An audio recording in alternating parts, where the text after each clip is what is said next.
And welcome to the program, Chuck Morse, Left Right Radio. And my guest is Dr. Richard Kradin. He's the author of Out of Control, Apocalyptic Psychology in the Age of Trump. Richard Kradin is a Harvard professor. He's a senior physician at Mass General Hospital, a trained psychoanalyst, and he is the author of our book, which I will briefly hold up so you can see that. Excellent book. Richard, thanks for joining me today. Oh, thank you. Richard, I've seen a lot of books over the years that have done a psychoanalysis and have intersected psychology and politics, but they tended to focus on conservatives and on the right and just take a look at their psychology, going all the way back to the Frankfurt School at Columbia University, where they said that conservatives are secret fascists and all that kind of stuff. But your book is a lot more balanced in that you take a look at both sides and you define an intersection between the ideological beliefs and what makes up the psychology of some of the people that embrace that belief. And you seem to be suggesting that there has been an enhancement in ideology that is somewhat devoid of practical understanding since the election of Trump. So comment a little bit on your thesis for starters.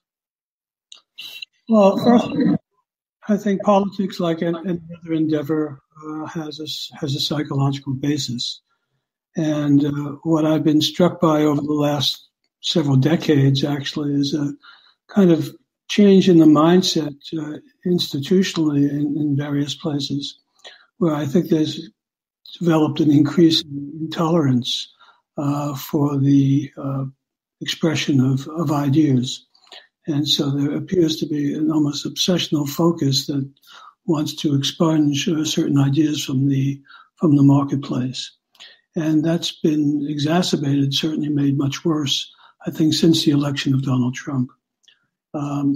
Probably for a variety of reasons, but Trump is a charismatic figure, he's a controversial figure. He's not a very controlled figure.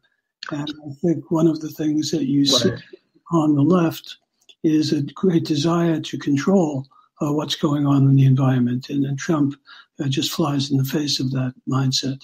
So I think he is an existential threat, if you will, to their psychology and their sense of well-being.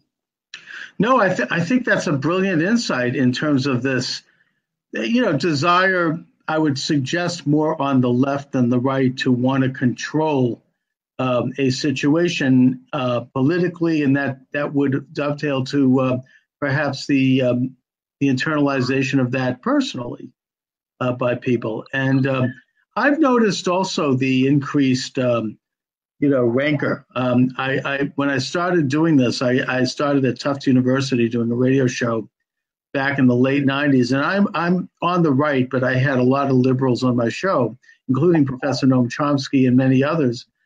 And while we didn't agree on things often, we all kind of got along. There was a civil conversation. There was, ribald talk sometimes, and students would come in and they were interested, and there was a lot of debate.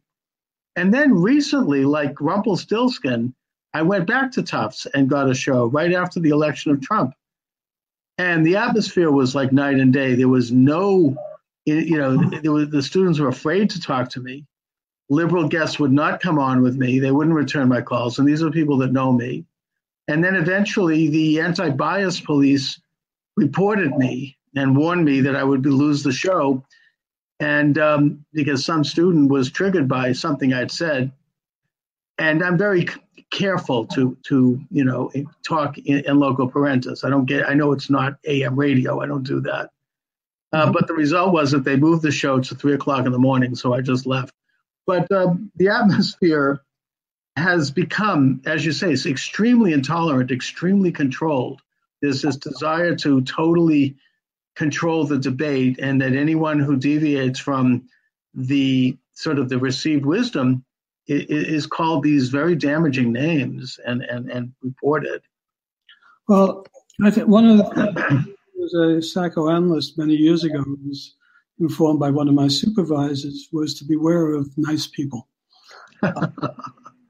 And I think because in a way, many people, I think, are currently involved in signaling their virtue and trying to be very nice and polite, but generally that means that there's a lot of anger somewhere that's being repressed. And I think what you're seeing is that anger is being released now, and the target is anyone who has a conservative perspective.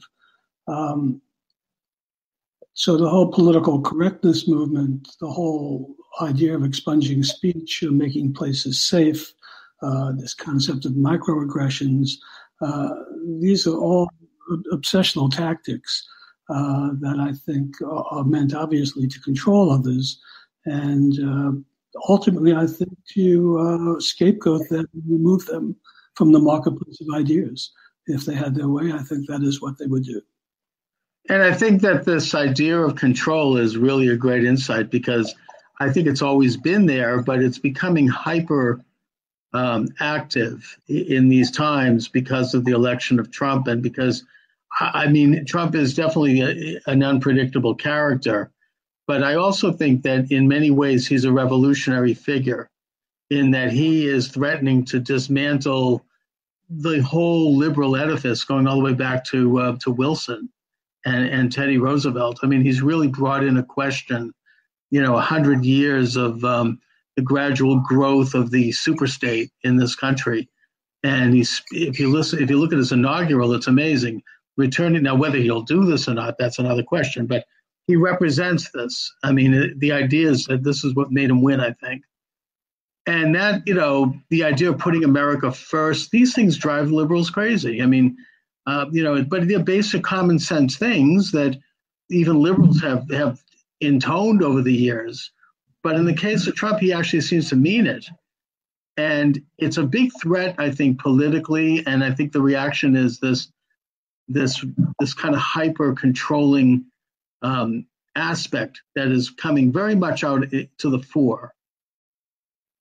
Well, I would agree with that. I think essentially he's done what the young boy did in The Emperor's New Clothes. He's saying that essentially this is all an illusion that you're creating here. And it's a fantasy of a kind of utopian sense, but it's certainly not pragmatic, and you can't run a country on this basis. And, the idea of a country without borders, as Trump says, and many others would say, and I think most liberals would have said, even 5 years ago, is a nonsensical idea. But now, if you challenge that, you're labeled immediately as a racist or a bigot or worse. And, it shuts down free speech. And I think the biggest problem that we're encountering here is at some level enabling that behavior by not standing up to it more forcefully and not making it clear that it's not going to be tolerated in a free liberal society. Absolutely. And I think that's in a sense what Trump has done, even though he's done it sometimes in a rather vulgar and unpleasant way. And he certainly can be cruel, but he does stand up to this control, this political correctness control, and he goes, no, I'm not going to have that. I mean, I thought that, just something that really struck me when he first started running is that a reporter said to him, he goes, aren't you concerned that you're going to be labeled as a rich guy like Mitt Romney was labeled, and that you'd be super rich? Because and Romney, of course, tried to run away from that, and and Trump goes, no, Romney's not really rich. I'm rich. It was like, wow. To me, that was like an eye-opener. Well, the beautiful thing I think about Trump is at some level, he doesn't really care that much about what people think of him. He may care about how many people are watching him, but I don't think he cares that much about whether they judge him as being a nice person or not so nice a person, where I think most individuals, most people on both sides of the spectrum are concerned about that. And as a result, I think you find everybody kind of falling in line to some level or another. Even the people who support Trump are to come out and say that I'm a Trump supporter for fear of being labeled in a negative way. And also, I think that the Trump supporter, and I include myself in that, we're not, there's not a hero worship. I think that Obama had a cult worship. You would never hear him criticized. But it's a more normal hope and kind of a wary respect. Conservatives don't worship government. We're fearful of government. We want to, keep a suspicious eye at government because government is power. In a sense, I suppose you might say psychologically, it's the opposite of the liberals, of the left, in that we don't want the government to control.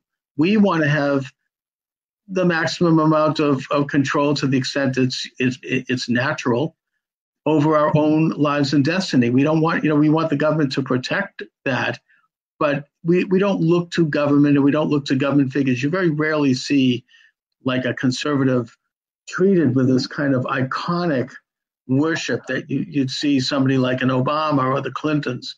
We maybe respect things about, like, for example, Reagan. We respected aspects of him, but I never heard this worship.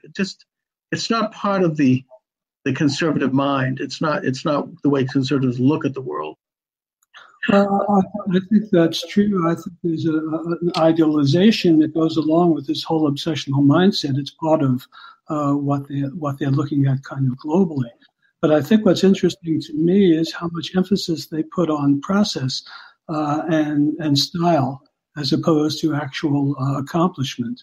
So someone like Trump may misspeak, he may not be terribly articulate, but he's certainly more effective than any president I recall in my lifetime. Yeah. As compared to an Obama or even a Clinton, who obviously could present themselves perhaps in a more attractive way, but right. With very little done. I think he's probably the most effective president since Roosevelt, in a way, in terms of actually getting stuff done and against an incredible amount of opposition, not only in this here, but in the world. It's really amazing, actually. Yeah, he's really, in some ways, a very extraordinary character. For him to have gotten what he's gotten done in the course of less than 2 years, and as you said, in the face of incredible resistance and all types of negativity, with no support from the press, it's quite astonishing that he wakes up every morning and seems to get something else accomplished. And you mentioned this phenomena amongst liberals of like taking positions and saying things and looking a certain way as if that in and itself is doing something. And I think that's a lot of this business about race identity and ethnic identity, that if they nod in that direction and say, we want to support someone for office because they happen to be African American or they happen to be gay or they happen to be a woman or whatever it is, that they feel that they've done something.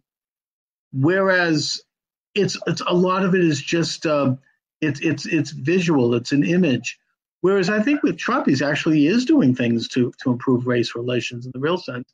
He's reducing unemployment. He treats minorities the same way he treats everyone else. He understands what people want. They want to work. They want to have a sovereign life, and and I think that in a way the left is projecting because a lot of their policies have actually hurt minorities over the past many decades.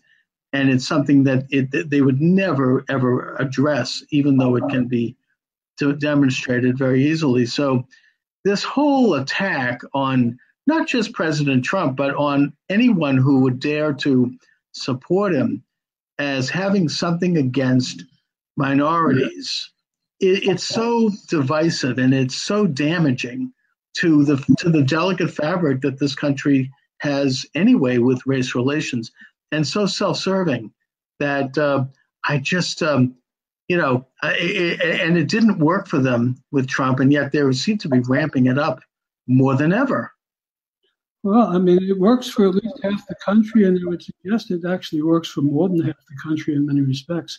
I'm not sure I've never been able to clarify in my own mind, and I think I try to make the point in the book, why race relationships have been raised to the level that they have of importance in this country, how questions of gender or homosexuality or LGBT rights, these are issues that are really of minor importance, I think, to most people in their everyday life. and yet they've become extraordinary issues of extraordinary importance for certainly people on the left, but I think even people on the right who are concerned about being labeled bigots or racists. It's somehow the whole message has been co-opted by the left, and there's really no basis for it. No, but yet it's the biggest tool in their toolbox. It's and it serves, I think, many purposes. It serves a dialectical purpose of dividing people, and it's also a weapon that they can use against anyone who is an opponent of theirs, and they've done it successfully. And usually, nobody wants to be called these kinds of names. It's ugly. It's damaging. It could hurt your career. It could hurt your reputation. I mean, so conservatives buckle under the pressure. They get weak-kneed in the face of that, and I understand that. College students keep quiet because they don't want to bring on that kind of attention to themselves, so they keep their heads low and they get through college. And, it's really tyrannical, actually. And I think that you mentioned earlier this business about microaggression theory, which was actually first coined by Harvard professor Charles Pierce back in the 1980s, and now has become mainstream. And it's the ultimate tyranny, because you can take a look under a microscope, by definition, micro, at someone and detect like a racist gene or project something that because they looked at something a certain way or they, some little nuance, therefore they're racist. And I mean, talk about a level of control. And I've never seen anything getting this bad. Well, I think the first thing to understand, psychologically speaking, is that when you run into individuals who make these types of accusations, these are essentially what we call projections. And these are individuals who actually are racist themselves, are bigoted themselves, and on the surface, clearly they're not. But if you scratch the surface, that's what you find. And as a result of that, you see this tremendous anger being directed at other people. There's no other way to explain it. Yeah. I mean, I think it's that I don't know if they're racist, and I mean, they're race obsessed, I would say. No, I would say they're racist. Really? Okay. Yes, I would. I would say that when you try to actually get underneath the surface of them, that's indeed what you will find, that they're condescending, both to minorities, that they're condescending to people of different genders, despite the fact that superficially they certainly will be embracing them. But there would be no other reason to see this level of anger if there wasn't something that was truly bothering them internally. I mean, that's just general psychological. It's like the old Shakespearean saying, "Methinks the lady doth protest too much." Absolutely. That's exactly. There's certainly this kind of condescending white man's burden attitude, which is racist. I mean, that a black person somehow needs to be managed by the great white administrator. I mean, they don't know any black people. I mean, they don't realize that, people have just the same interests as everyone else. I mean, this whole business about, that they can't have reasonable voter registration because somehow a black person can't get a license. I mean, how do you buy a pack of beer without a license? It's ridiculous. It's just it actually is a demonstration of a kind of the Rudyard Kipling late 19th century white man's burden view of minorities, that they need to be ministered over. Well, I think it's part of the end goal of progressivism, and always has been since Wilson. It's just becoming extreme. The idea is don't you worry about it. Let the government worry about it. We'll take care of you. And it's certainly true for how they've treated, the African Americans in all of the cities run by the Democratic Party for the last 60 years. Absolutely. And so there is this underlying condescension, and there is this underlying racism and bigotry on the part of the Democrats, on the part of the left, except it's unconscious.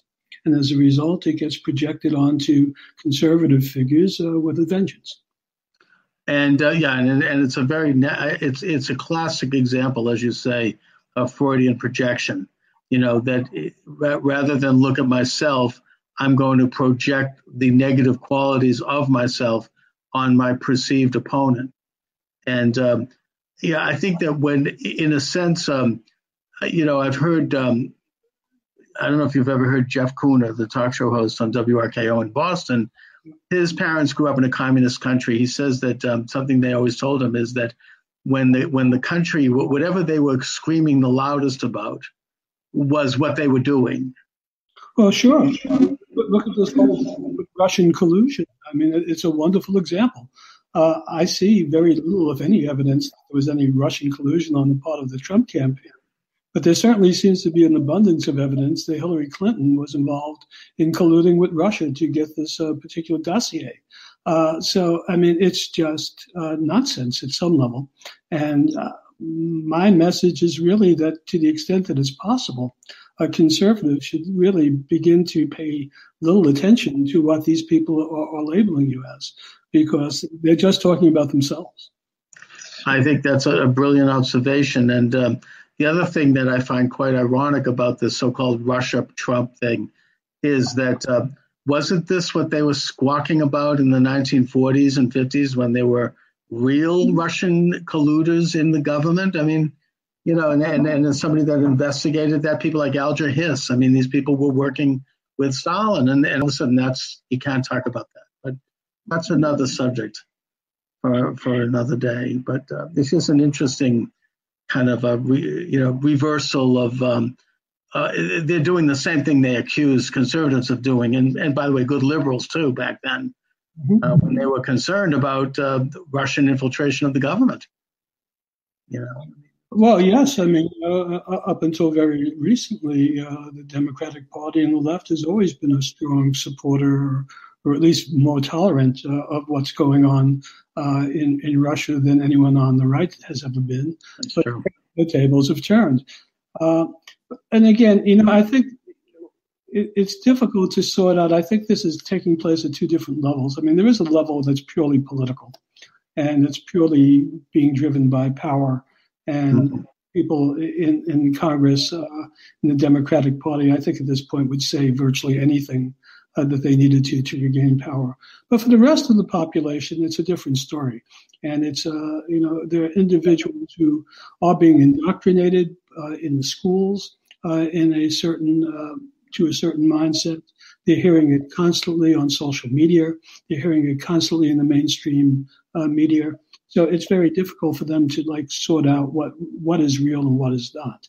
Up until not that long ago, I used to get my news from CNN, and I watched during the Trump campaign, and I watched Trump's speeches, and I watched the commentary afterwards, and I said, there's no connection to what I just saw and what this commentary is about. And after that, I tuned it out and only watched Fox. Well, I know what you mean, and I've never seen the media more blatantly partisan. And in fact, they always have had a slight partisan angle. I mean, like old Walter Cronkite, that's the way it is. I think Douglas Brinkley, his biographer, kind of blew the, kind of let the cat out of the bag in terms of how left-wing he was. But putting it aside, I mean, he had to at least act somewhat objective in front of the camera.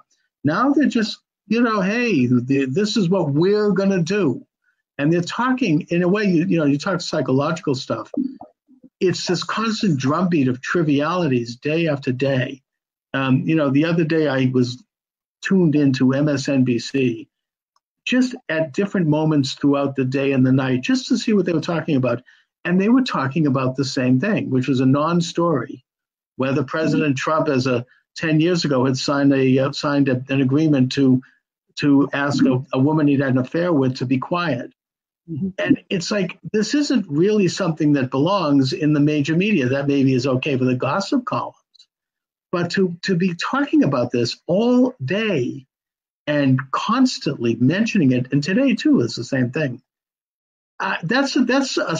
It's psychologically an attempt to really massively influence people and wrap people up in almost a condition where they're losing touch with bigger realities. Well, it's certainly obsessional, if you want to put it in those terms. But I think what they find intolerable is that these self-styled elites, from academics and have really been outsmarted by a New York businessman.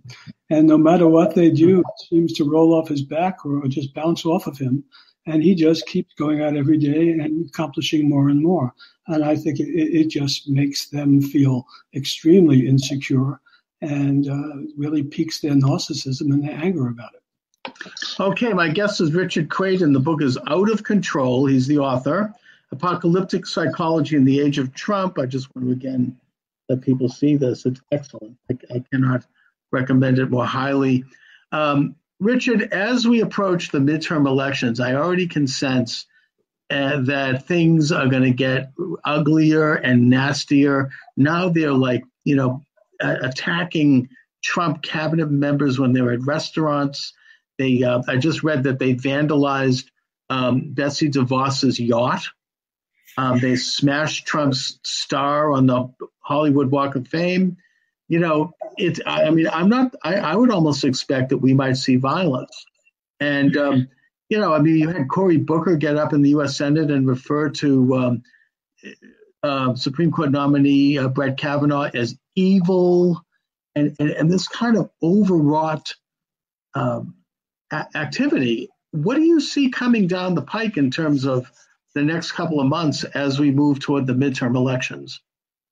Well, I wish I could say I saw something good, but I don't. And it wouldn't surprise me if things do get violent. But I think, again, the message has to be, it would be like having a child having a temper tantrum. Somehow the adults in the room need to contain things. And if people are breaking laws, and I think they are left and right, they may not be laws that usually are enforced, but they are enforceable. If they're breaking these laws, then law enforcement needs to step in and send a message. And if people are invading your space in a restaurant, the proprietor of the restaurant should be calling the police to get these people out of there. Somehow that doesn't seem to be taking place, and I'm not sure why not. There are even things that Mr. Trump could probably do to help diffuse some of these things, and he doesn't do.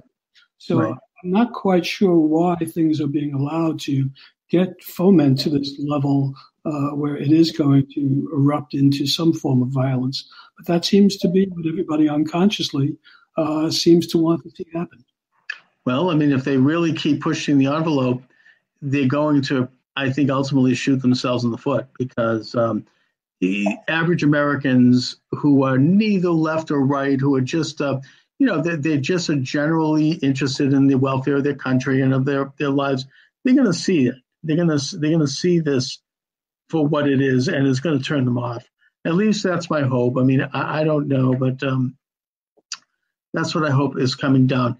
But anyway, Richard, please, because we're reaching the end of the program, please let my listeners know where they can get your book. If there's any website you'd like to give out, any information about you, please do so. The book is available on Amazon. It's available at Barnes & Noble, and that would be the best way to get it. And other than that, I don't think there's any other information that I need to convey. Richard, how is it that you're at Harvard? It's a good question. I've been there for a long time, and I've seen it undergo a progressive change, and I guess along the lines of what we're talking about, from my perspective, not necessarily for the better, but it is what it is. I'm at the age where I'm about ready to retire, and so it's tolerable at that level. I would hate to be 10 or 15 years younger than I am at the moment. One of the sad things is, I work at the medical school, and I wouldn't want to detract from the level of care being taught at the hospitals or the level of medicine that's being taught. But the institution has become politicized.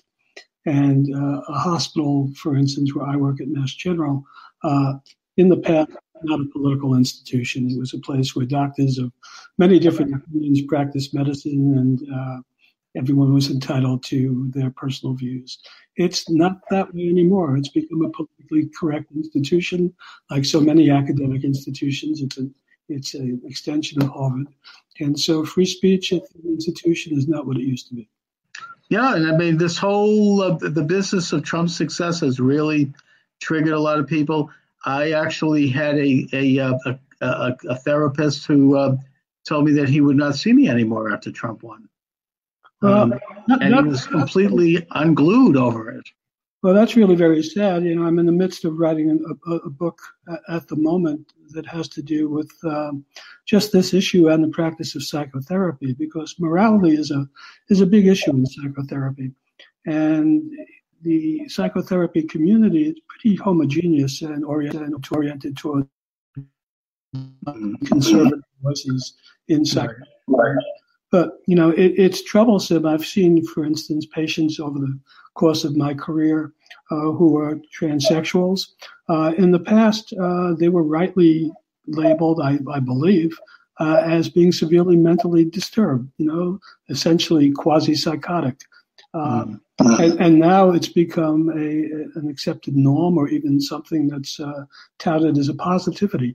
Well, it's very difficult to practice psychotherapy in that type of setting because it's. There might be a happy medium in that.